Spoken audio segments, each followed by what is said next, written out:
I'm Queen Sylvie of the multiple award-winning The Queen Sylvie Show.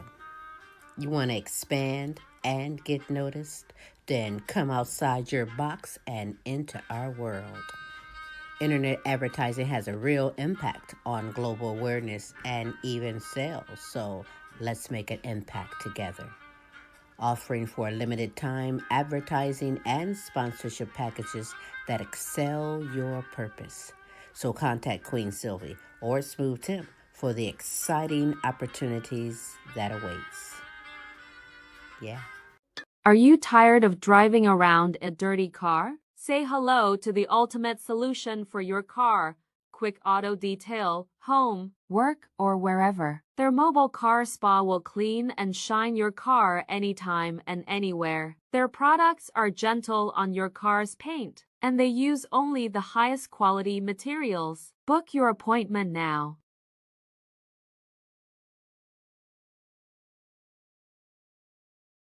Hey kids, how would you like to hear this on the screen instead of the great show you came to see?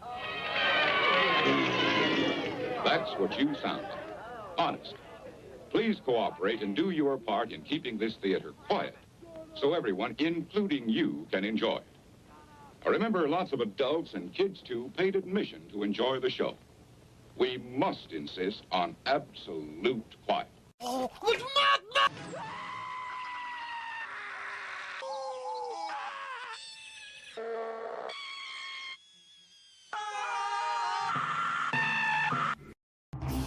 Mr. President, we've just received this letter from the North Pole. You better watch out. You better not cry. You better... Is this a threat, John? I think so, Mr. President. That schlumpy Chris Kringle better knock it off, or he'll be met with fire, fury, and frankly, power, the likes of which the world has never seen. My fellow Americans, for too long our country has been taken advantage of by the unfair trade practices of Santa Claus and his regime of elves. Okay? I will now avoid your questions. You, with the fat neck. Mr. President, is it a good idea to pick a fight with Santa Claus? He has access to every home in America. What a stupid question. Such a stupid question. But you know what? Mr. President, Santa Claus has just announced that he would like to invite you to the North Pole for an international summit. Are you... Let's go. Hi folks, Ian here, live from the North Pole at the historic meeting of Santa Claus and Donald Trump. This is the first ever summit between a U.S. president and the supreme leader of the North. Let's watch history unfold. We have, as you know, a great relationship, even though I never got what I requested as a child. Well, I did send you those bone spurs you asked for. That must have been my dad's letter. Well, it's good to avoid conflict, as our two great nations are now doing. Thanks. My administration has prepared this comprehensive plan for friendship and love. I have agreed to stop calling you, Dingbat Kringle, Santa Claus, and of course, Schlumpy Chris. And I may release the remains of American soldiers killed here during the great Obama War on Christmas. Soldiers who fought under Obama, you can keep.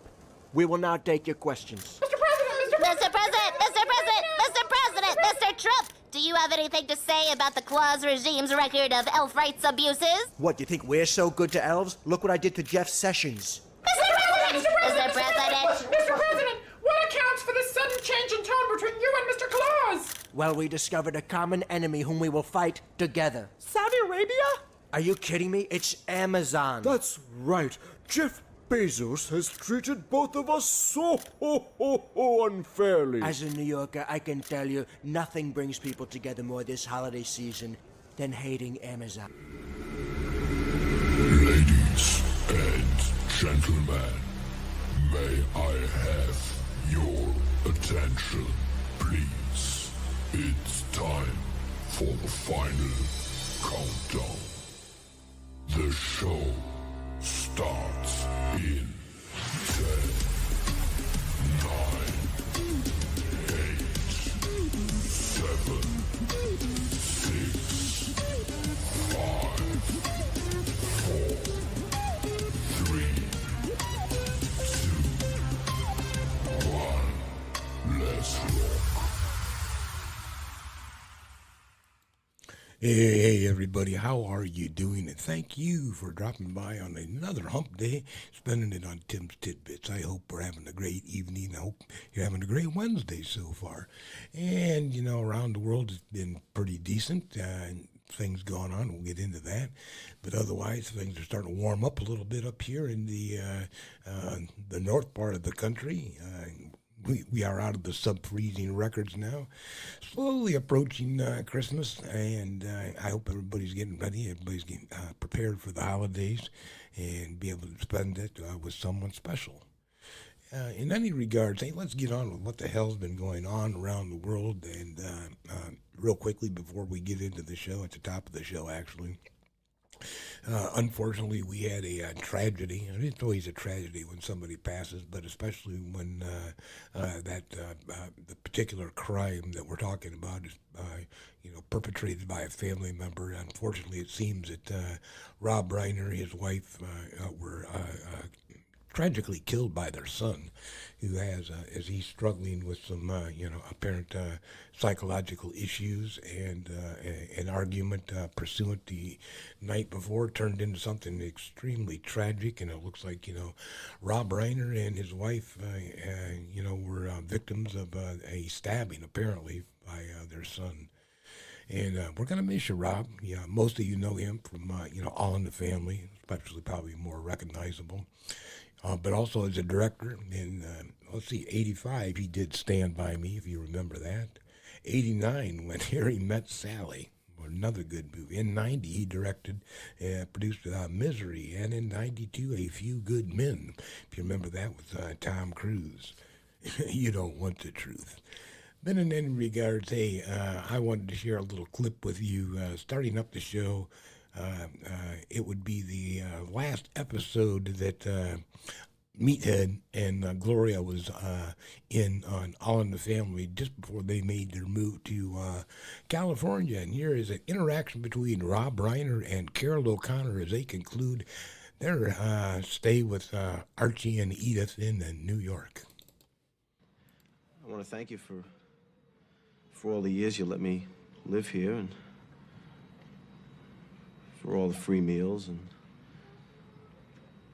for all the nice times we had together. I know there was a lot of arguing and fighting, but we did have some nice times. Yeah, there was nice times.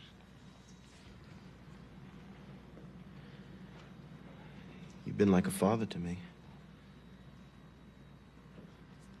Well, hey, you've been just like a son to me. You never did nothing I ever told you to do. Hey, Arch, we want you and Ma to come visit us out there. Oh, well, maybe your mother-in-law can do that, but, Well, I think you'd like it out there. Nah, I don't think so. Sure, fresh juice every morning. Well, you know me, I always take the candle. Lots of sunshine. Yeah, where'd I burn these? Pacific Ocean.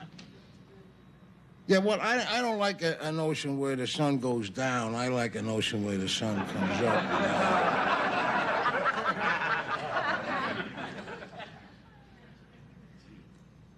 I'm gonna miss you. Well, listen, I'm gonna, hey, listen.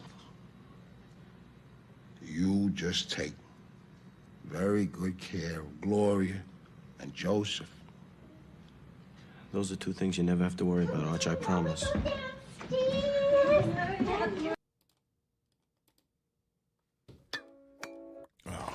Thank you, guys.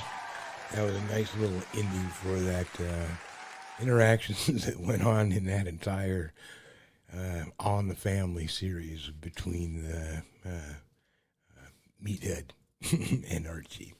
Yeah, that was a great series. But in any regards, gotta miss you, guy. And, it's interesting that some people are just not too damn empathetic about stuff. I know they can be empathetic towards the unfortunate, murder of Charlie Kirk, but they cannot be empathetic towards the unfortunate murder of, Rob Reiner and his wife. And who am I speaking about? Obviously, our POTUS. And let's see what our commander-in-chief had in his heart for the sudden loss of these individuals. Mr. President, a number of Republicans have denounced your statement on Truth Social after the murder of Rob Reiner. Do you stand by that post? Well, I wasn't a fan of his at all. He was a deranged person as far as Trump is concerned. He said he knew it was false. In fact, it's the exact opposite, that I was a friend of Russia, controlled by Russia. It was the Russia hoax. He was one of the people behind it. I think he hurt himself in career-wise. He became like a deranged person, Trump derangement syndrome. So I was not a fan of Rob Reiner at all, in any way, shape, or form. I thought he was very bad for our country. Very compassionate of you. I'm sure that the family really appreciates your kind words. Trump derangement syndrome. There's only one person I know that has Trump derangement syndrome, and that's the person who just said that. Unbelievable. Speaking of that, Trump derangement syndrome, it seems, we have lost the East Wing. They're tearing that down for the Trump ballroom or the Grand Ballroom. Right. I'm not sure if that whole construction, I believe, is under hold because they didn't get the right permits. They didn't get to the permits from the Historic Society, all this other red tape that they should have went through, that they didn't go through. They just decided they'd avoid it and do what they wanted to do anyhow. But in any regard, doing whatever they wanted to do anyhow, spending, $300-400 million on this ballroom. Another great idea would be that as you come from Arlington into D.C., there's apparently like a grand circle, cul-de-sac type of thing. And as you're approaching the Washington Lincoln Memorials, and our POTUS thought it would be a good idea that maybe after 200 years of thinking about it, apparently according to him, that we erect the Arc de Trump in D.C. and check it out, see exactly what I'm talking about, and see how many more millions that we can spend on the Arc de Trump when we still have millions of Americans trying to figure out how they're going to feed their family, or maybe even put more than $2 underneath the Christmas tree this year. Many years, and I said, we have a couple of jobs. Vince is unbelievable on policy, and we have a policy thing that's going to be unbelievable happening. Should I announce it or should I keep it quiet? I put Vince in charge of the Triumphal Arc. We're building an arc like the Arc de Triomphe, and we're building it by the Arlington Bridge, the Arlington Cemetery, opposite the Lincoln Memorial. You could say Jefferson, Washington, everything, because they're all right there. And it's something that is so special. It will be like the one in Paris, but to be honest with you, it blows it away in every way. And Vince came in one day and his eyes were teeming. I mean, he couldn't believe how beautiful it was. He saw it and he wanted to do that. That's your primary thing. There is nothing that can compete with that. It's the only city in the world that's of great importance that doesn't have a triumphal arc. You know what that is? And this one is going to blow them all away. The one that people know mostly is the Arc de Triomphe in Paris, France. And we're going to top it by, I think, a lot.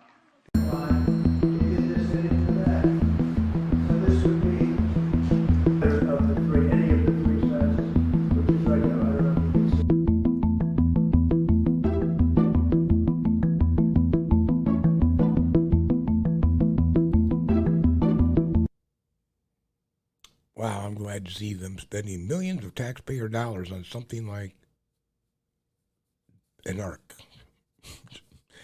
The Triumph, the Trump, whatever.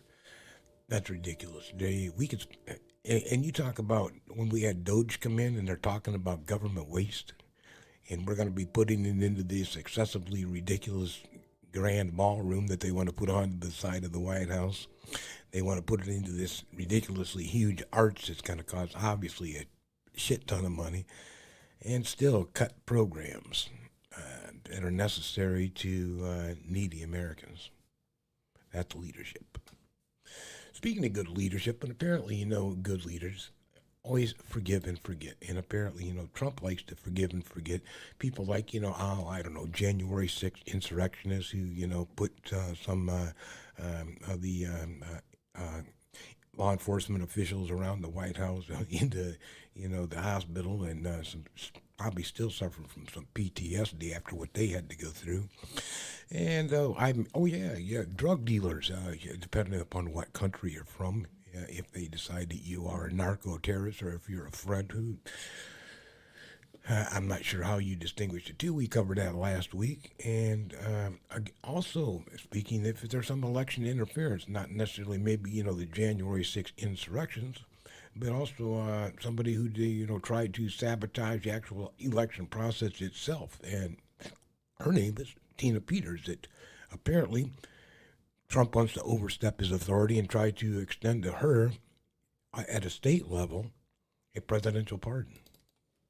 Tina Peters is still in prison, but now she has a piece of paper signed by President Trump if she's allowed to decorate her cell walls. The paper says that it's a pardon. American law says otherwise, that a president cannot pardon someone for state crimes. But Peters' legal team and Trump are counting on the Supreme Court creating a vast new presidential power for him. Today, the White House released a copy of this so-called pardon.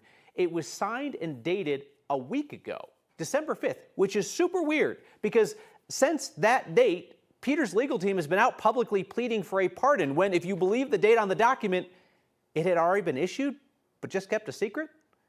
Peters is 1 year into a 9-year state sentence after she led a breach of her county's election equipment in an unsuccessful search for President Trump's claimed election rigging. Even her attorneys say they don't know what happens next, whether Peters is going to have to stay in prison pending a long, lengthy legal battle, or whether the Trump administration might take some other, more drastic action to spring her out of prison in Pueblo. In an interview with our partners in Colorado Springs, KRDO TV, Peters' attorney is already talking about a different plan to get her out, saying that the Trump Justice Department's investigation into Colorado's prison system, the investigation announced this week, is really about Tina. So now that's stimulated an investigation. The federal government is going to now be looking at these prisons, and it could be that it's not just Tina Peters that needs to be moved. It could be that they all need to move. So anything could happen. So if they were to move in there and move Tina Peters out, that would be probably with other people moving out. If they don't do that, it's possible they could go in there with marshals and say, this woman needs to be released. She's been pardoned. They're throwing anything against the wall, right? At this point, they've endorsed that investigation from the DOJ could be a way to get her out. They've endorsed the idea of a military raid on the prison. Or there's this supposed pardon, which would require a court challenge that makes its way to the Supreme Court, where Peters' attorney predicts that the conservative Supreme Court majority would give Trump a power that no American president has ever had. You hear that one? They just keep overreaching. Yeah, our POTUS is an interesting person.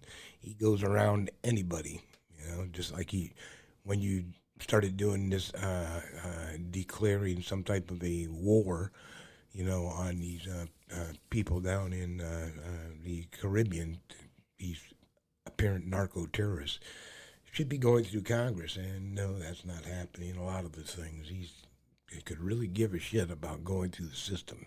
He's the boss, and that's the way it's going to be, like it or leave it. And, some of the stuff that he's throwing out there and trying to make everybody happy, and especially the farmers, since, the tariffs are really screwing them on the soybean market. But in any regards, he's throwing out there $12 billion in aid to try to help out the American farmer. But the black American farmer says, I ain't down with that. Let's find out why. All right, Eric, thank you. The organization representing black farmers across the country opting out of President Trump's $12 billion Farmer Bridge Assistance Program. Action News 5 Sydney Gray heard from the organization and explains why. This is where the Black Farmers and Agriculturalists Association is based here in Memphis. This group represents thousands of black farmers all across the country, and its president is calling out this particular funding, saying that it's racist.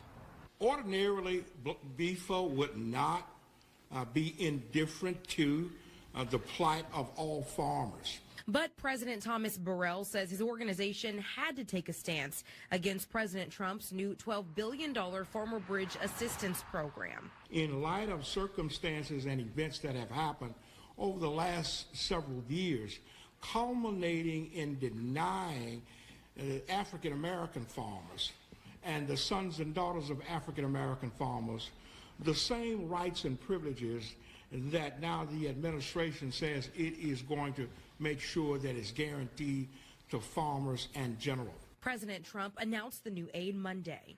The money would be paid in late February. We're going to make the farmers so strong, and I'm not even talking about financially, because they just want to be able to produce what they can produce, and we're going to make them so strong that it will be indeed a golden age for farmers. But Burrell says the U.S. has not entered into trade agreements with African countries, nor does the $12 billion include farmers who harvest tobacco, sugarcane, peanut, pork, and livestock. Many of those farmers are black. African Americans owned 20 million acres of land in 1910, but as a result of systemic discrimination, have lost virtually all of that land. Burrell also notes $4 billion meant for minority farmers by the Biden administration due to discrimination. Money he says never made it to black farmers because white farmers, he says, filed lawsuits to stop the payments. I think that it's time that fairness becomes, in a very simple word, something that the government would embrace. Fairness. It's not a matter of don't give it to A. The question is, if you're going to give it to A, why are you not going to give it to B? In downtown Memphis, Sydney Gray, Action News 5. McGiffin plans to file an injunction against the Trump administration to stop the payments. In a response from the White House, they say, quote, the president's announcement reflects the president's commitment to helping our farmers who will have the support they need to bridge the gap between Biden's failures and the president's successful policies taking effect. Burrell said he'd be more than willing to meet with the president to discuss a solution. You know, I'm trying to figure out that one part there.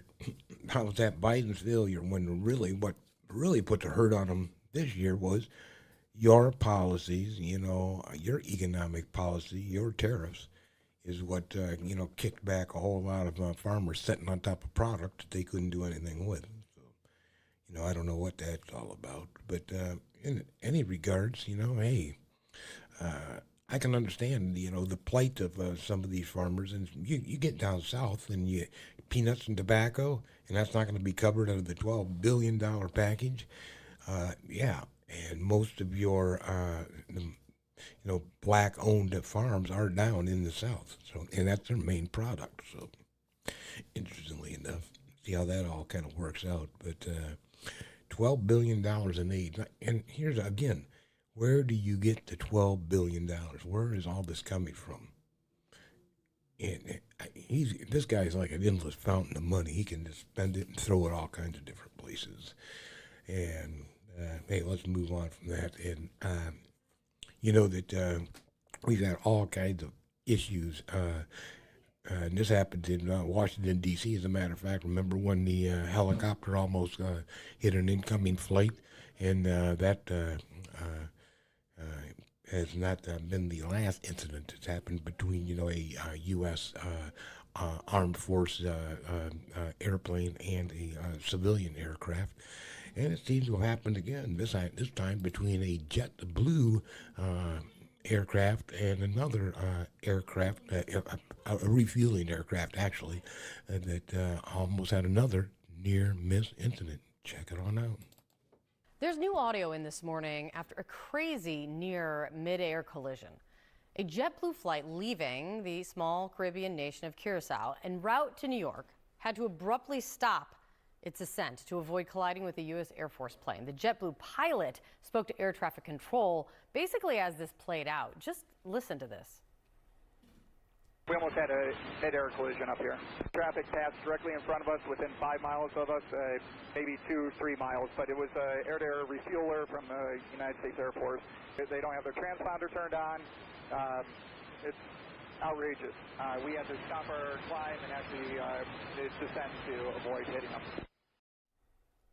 The flight was near, that JetBlue plane was near Venezuela at the time, which is notable because the incident comes as the U.S. military has stepped up its campaign and presence there amid President Trump's anti-drug trafficking campaign in the Caribbean, and also the attempts to continue to increase pressure on Venezuela's government.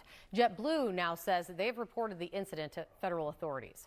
Joining me, given where this took off from and where it was during this near collision, who investigates?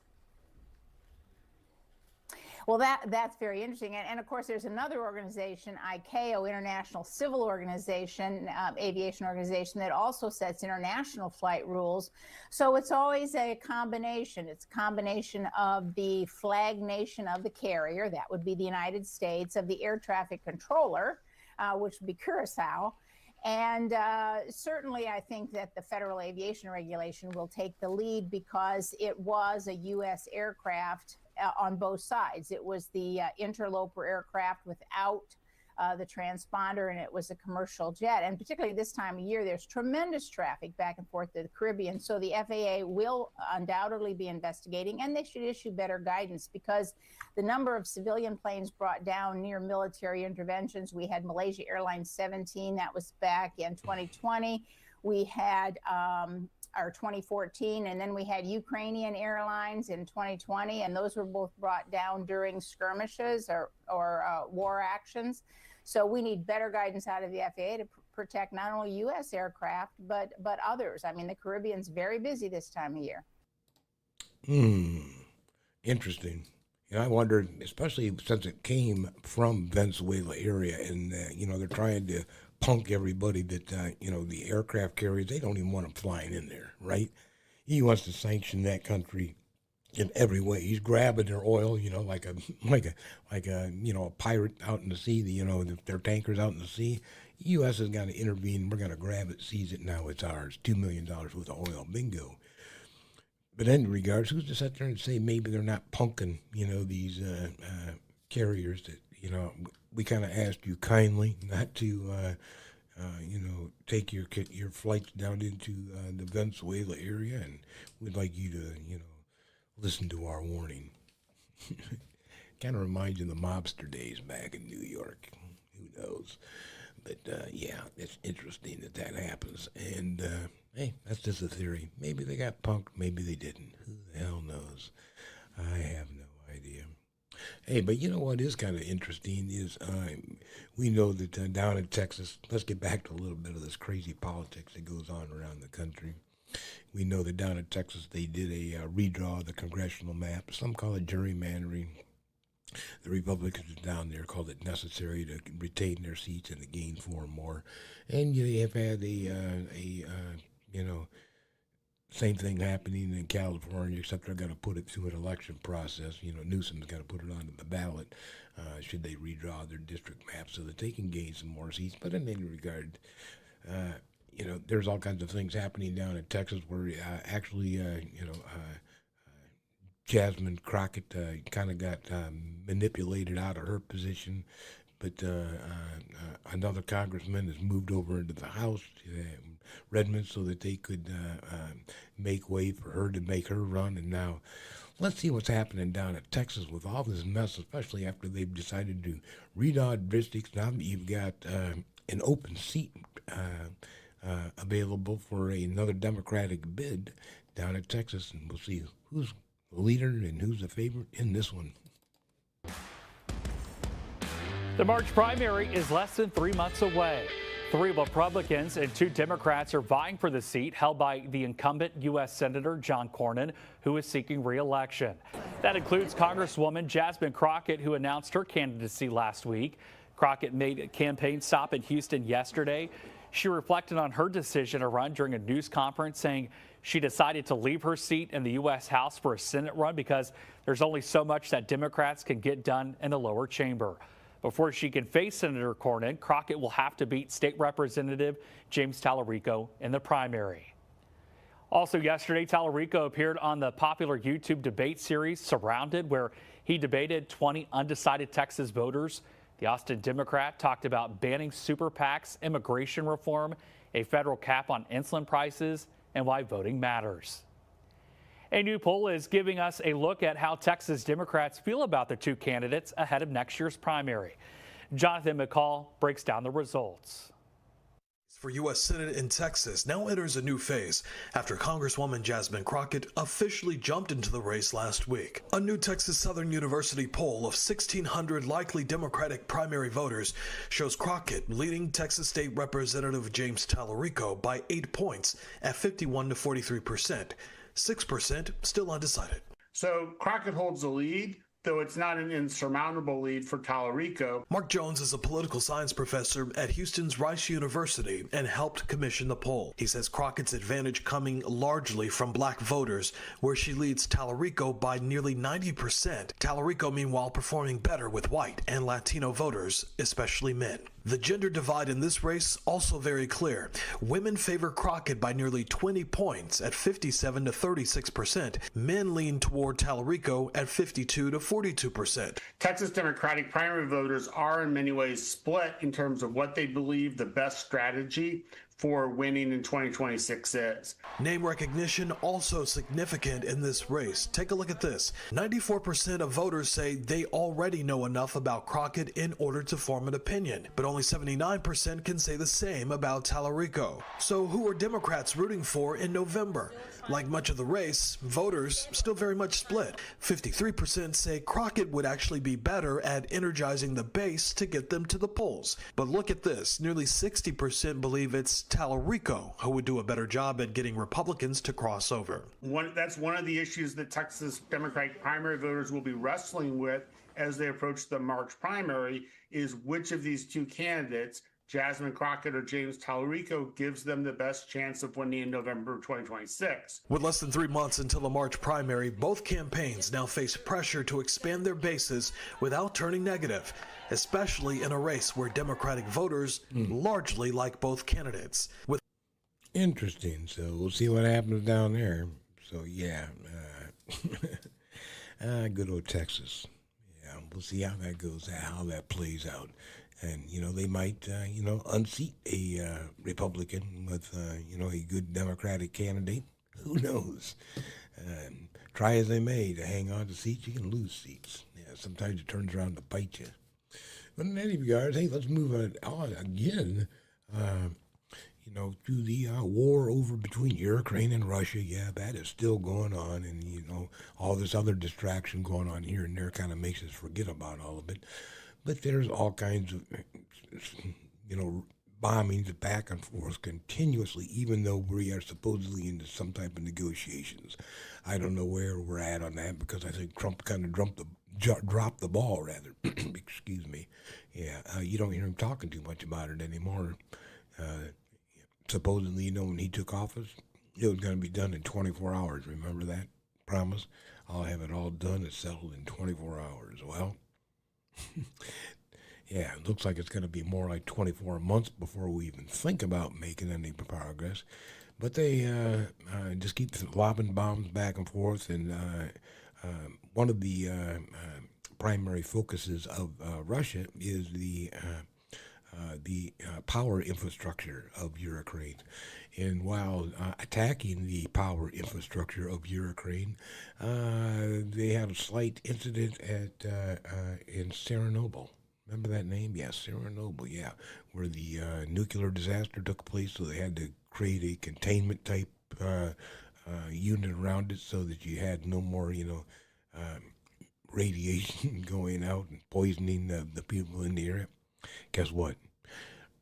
Some of the Russian drones decided to smash into that, and now that's been degraded. What happens next?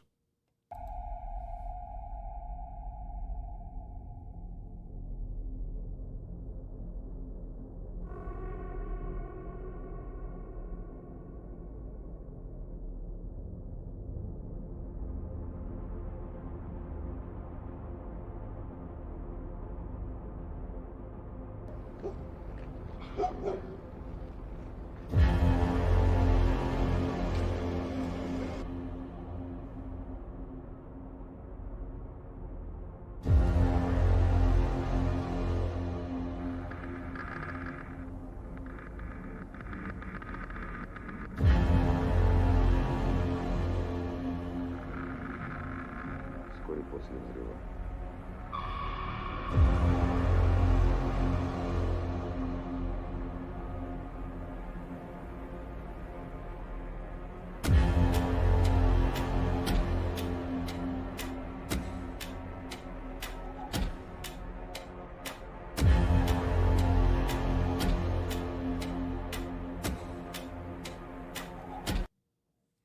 How wonderful, yeah. So you degrade the protective layer around a failed nuclear power plant, Chernobyl. Everybody remembers that. If not, look it on up. Unbelievable, folks. I mean, really unbelievable. But hey, let's move on in the show because, hey, that's what we do, though. And let's move on to another one of the parts of the show that everybody really does seem to enjoy. And that's, dude, seriously, what the fuck? And I have a couple of actual what the fuck moments. Let's see what we got in store for you tonight. How about, oh yeah, number one is, unfortunately, sometimes you can be on a pleasure cruise, or maybe just a pleasure boating experience with a friend, and they invite some of their family, and then this happens.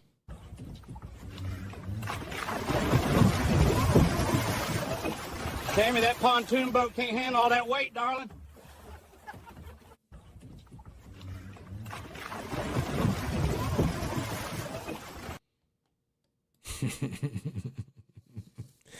No, I don't think that boat can handle all that weight. Anyhow, that was BS, but I thought you would put a smile on your face real quick. And let's move on to something. This is really kind of interesting that I stumbled across.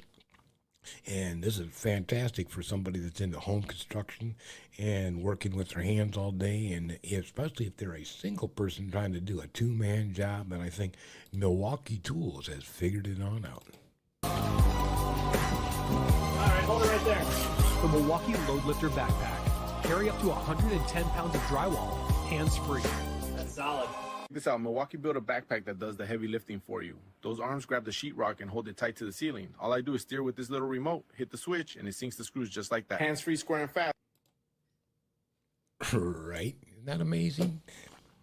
Yeah, damn, that's definitely could save a whole lot of money. And they talk about introducing robotics into our world, and sometimes something like that to help a single individual be able to accomplish a 2-3-man job. Fantastic. Unbelievable.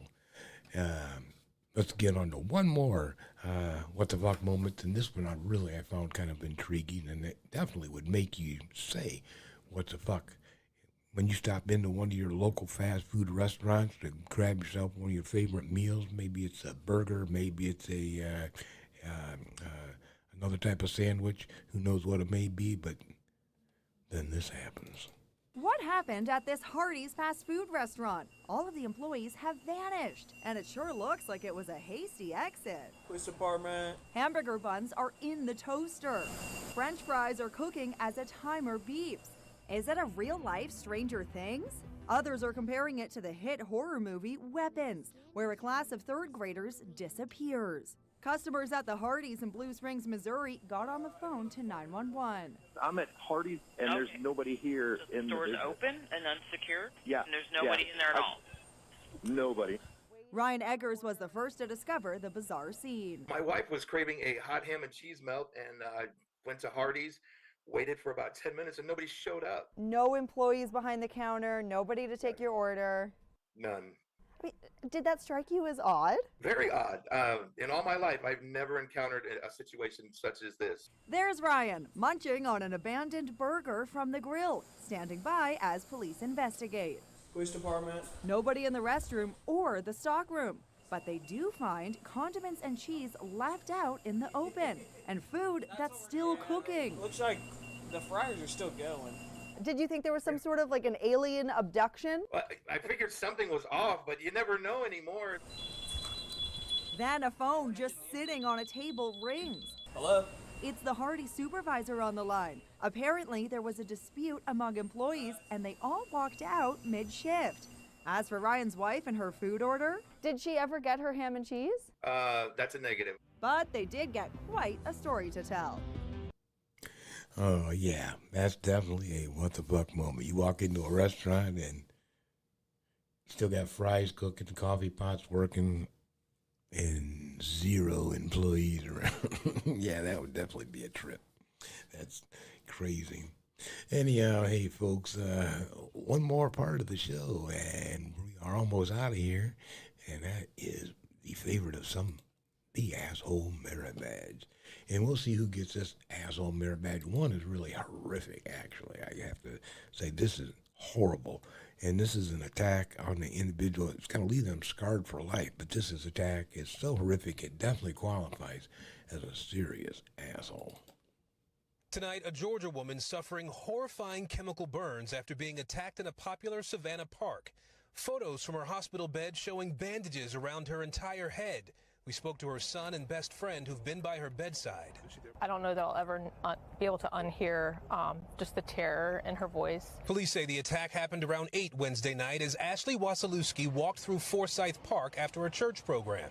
She felt and could see in the shadow from one of the lamps in the park somebody very close to her, and she turned around and went to push him, and then just in that split second was like, why is he pouring water on me? Within seconds, Wasilewski's clothing started disintegrating. She looked down and she could see that her pants were burning off of her. She was later flown to a burn center in Augusta, the FBI now working to identify that chemical that left her so badly scarred.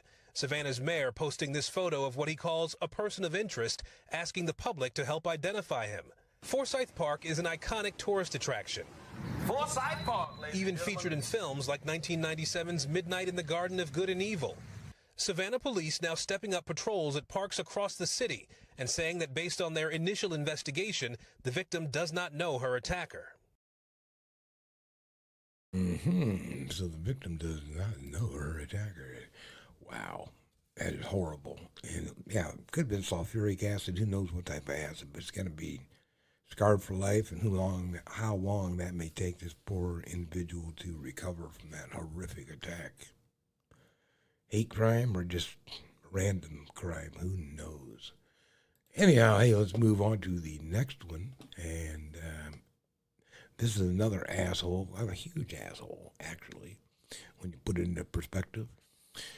This shoplifter decided it would be a good idea to be a repeat customer shoplifter at a Walmart when the local law enforcement agencies are having their shop with a cop. Surveillance photos from a Hartford Walmart December 3rd show a woman walking out of the store with a cart overflowing with more than $600 worth of toys, decor, and clothes. One problem, police say she never paid. Straight past the checkout and putting it out into her car. Hartford Police Chief Scott McFarland says the woman returned to the same Walmart a few days later. This time, it was crawling with cops. We were kind of incredulous that she would come back, considering there probably wasn't a corner that you could turn around in the store and not see a police officer. Police were there for Shop with a Cop, an annual event where officers help kids fill holiday wish lists. The Hartford police chief says there were more than a dozen officers inside the store with their squad cars visible parked out front. Still, he says she continued to walk inside the store and began filling up a cart. I was at the register checking everybody out. I heard over the radio that one of our officers had noticed that a shoplifting suspect from the previous day was in the store. The Washington County DA charged 24-year-old Sophia Malik with felony retail theft. It's who McFarland says officers recognized from these surveillance images. She had filled the cart again and was ready to push it out.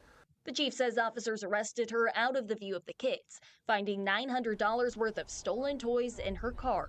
The criminal complaint says she told detectives she would have shoplifted again, but changed her mind after seeing the police presence in the Walmart toy section. It was a win-win for us, and somebody lost in all of it, but it certainly wasn't the kids that we were able and families that we were able to help that day. Yeah. The logic of some individuals. And she sees all the cop cars out there, all the cops inside, decides, yeah, why waste a trip when I had the intentions to boost this place anyhow? So here we go. Enjoy your holiday. Stay in the local county jail. And hey, that wraps it up, folks. We are definitely out of here. And it is mid-December. Coming up next week is going to be Christmas and then New Year's. And I'm not going to be on. I'm going to be enjoying my holiday week, and I hope you do too the next 2 weeks as we get into Christmas and get into New Year's. I hope you're able to spend it with friends, family. I hope that you get everything that you want. I hope that you stay blessed. I hope that the Lord stays, keeps and preserves you. Yes, I do. And anyhow, hey, truly, I want you to enjoy the rest of your week. Enjoy the upcoming week. Stay healthy. Stay safe. See you next year. Look at this, folks. Look at it, the beautiful Christmas manger. We have the best manger. People walk by and say, sir, that's the most luxurious pile of hay we've ever seen. And it is. Tremendous hay. Very golden. I should put it in the Oval Office. Now, my staff tells me, and I don't fully understand it, but they tell me that we're expecting a couple to show up here, a man and a woman, Mary and Joseph. Sounds very suspicious. And they say they are illegals. They're always traveling, never paperwork, never a hotel reservation, always showing up at barns, asking to stay the night. We don't like that. We do legal shelters, not surprise barn deliveries. They say she's going to have a baby, a very important baby, a baby everybody talks about. Greatest baby ever born, they say. And I'm thinking, well, that's going to be tough. My kids were pretty incredible babies. That's what I heard anyway. I wasn't there for any of that crap. But okay, sure. They say the baby's name is Jesus. I said, the lawn guy, he must have one hell of an IQ. They said, no, our Lord and Savior. So now I'm getting upset. Some baby claims to be the Lord and Savior? I thought I was. So I said, we'll see about that.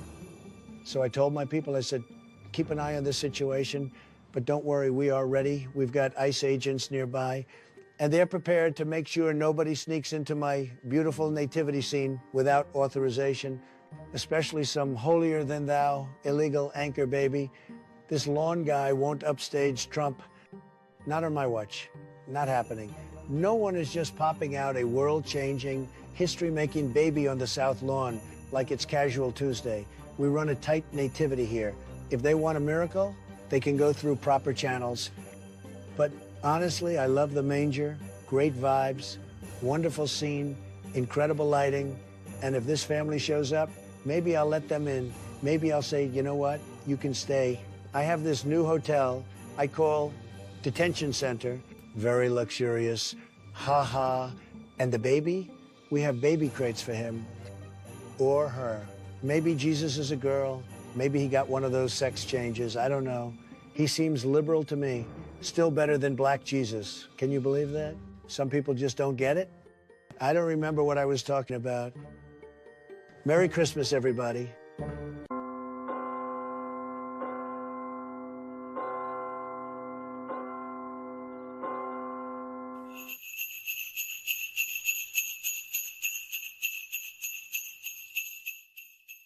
Please, God, make the guy lose. Please, God, he really is not well. You are God. You can do this for us. Hello, Joseph. Why do you look so glum? Sorry to bother you, sir, but we got a problem. That clockmaker again, he is refusing to help our latest lost cause. Shall I turn him into Steve Bannon's butthole for a day? That would get him to cooperate, I am sure. Well, sir, I was thinking you could talk to him first. I was about to watch Nobody Wants This on Netflix. That adorable rabbi is my second favorite Jew, but I will help. Send him in. You guys sent for me? Why in heaven's name do we want to help this jerk become president? Clarence, ever since Elon Musk bought heaven, we've had to doge out a lot of angels. Elon loves Potter. It's the government contracts. So, unless I do this, you schmucks are gonna take my wings back. You won't need your wings in El Salvador. Is this little pudgy freak our lad? That's him, Clarence. Why, I hate him already, and his stupid face. Is he pretending he is injured from just sledding? He didn't even make contact with anything. As a matter of fact, that injury got him out of fighting in every war. They called it bone spurs. Now what's with that bandage? Well, he claimed he got shot by some kid with a slingshot. But like all things Potter, that investigation just went away. Is this sad sack looking at a girl? Go away. Even your breathing makes me sick. He ended up marrying that girl after illegally getting her an Einstein visa. The best? Is that the fella in the wheelchair today? That's him, all right. He really is an awful man. And he can really walk too? What a scoundrel. Nobody wants to fess up. Which one of you Somalian immigrants ate all the cats and dogs? Are we sure we can't beg Elon Musk to quit this buffoon? Maybe we show Elon what his life would be like without racism. Better, I imagine. Just do what the boss says. You lived hard, or we will deport you. It's just that he is so awful. He is gonna grope his nurse, isn't he? I'm automatically attracted to beautiful. I just start kissing them. It's like a magnet. Just kiss. I don't even wait. And when you're a star, they let you do it. You can do anything. What's this? Is he crazy? No, in Mr. Potter's America, he is the only one not getting hurt. We are not going to let the left cancel Christmas, especially when I want all of America stuffing their stockings with my crypto. Are you telling me that none of our most faithful see through this fraudulent flim-flam man? I just like his policies. And my Chinese Bibles and my NFTs and my coffee table book about my favorite dictators. And pictures of me getting hit by that slingshot. Many people are saying that my survival was a miracle. George Bailey's here to see you. Potter, we're tired of your grifting. You're hiding Epstein files, and don't get me started on your tariffs. They're ruining the people of Bedford Falls. Have you seen my cognitive tests? I scored like the highest score. Potter? I'm gonna knock that stupid wig off. I hate weaves. Speaking of stuffing the stocking, have any of you guys ever seen Arnold Palmer's schlong? I mean, talk about a wonderful life. Hey, it's Caroline. Isn't Caroline great? With those lips that don't stop? You want the moon, Caroline? Just say the word and I'll throw a lasso around it and pull it down, way down. I don't need the moon, sir. I'll just take Uranus. Go on and jump already, you sucker. Donald Potter, no, don't! That's it. I quit. Wings are overrated anyway. I am so tired of this evil SOB.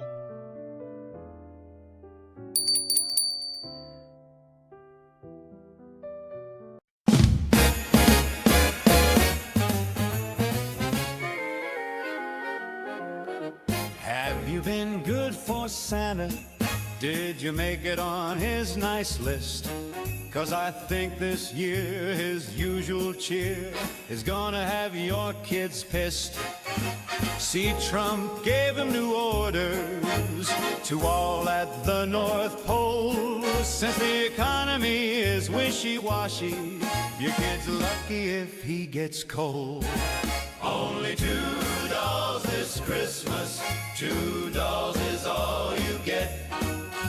Trump told Santa to scale way down, so just two don't get upset. Only $2 this Yuletide, he's cutting back on excess. No big drop down the chimney, 'cause Santas carry much less. That means only half of a Tonka truck and the toy train's all caboose. A baseball glove is a finger short, which one you'll have to choose. And only half a deck of playing cards, one hungry, hungry hippo. Monopoly is just one property, operation is only LIPO. Only $2 this Christmas, $2 is all you get. Trump told Santa to bring much less, so just two makes the perfect set. Only $2 this Yuletide, he's bringing far less stuff. No presents under the Christmas tree, says $2 will be enough. Think about riding a unicycle as one wheel hits the dirt. And show some loving for an easy bake oven that only makes cold dessert. Forget the new clothes you wanted and no new video games. A Rubik's Square if you dare. Oh, and Joe Biden gets the blame. Only 2 dolls this Christmas, to courtesy of Trump. Trump told Santa to reel it in as the economy takes its lumps. Only 2 dolls this holiday, no stacks of wrap presents. Elon's gonna doge an elf or two as this Christmas turns to land.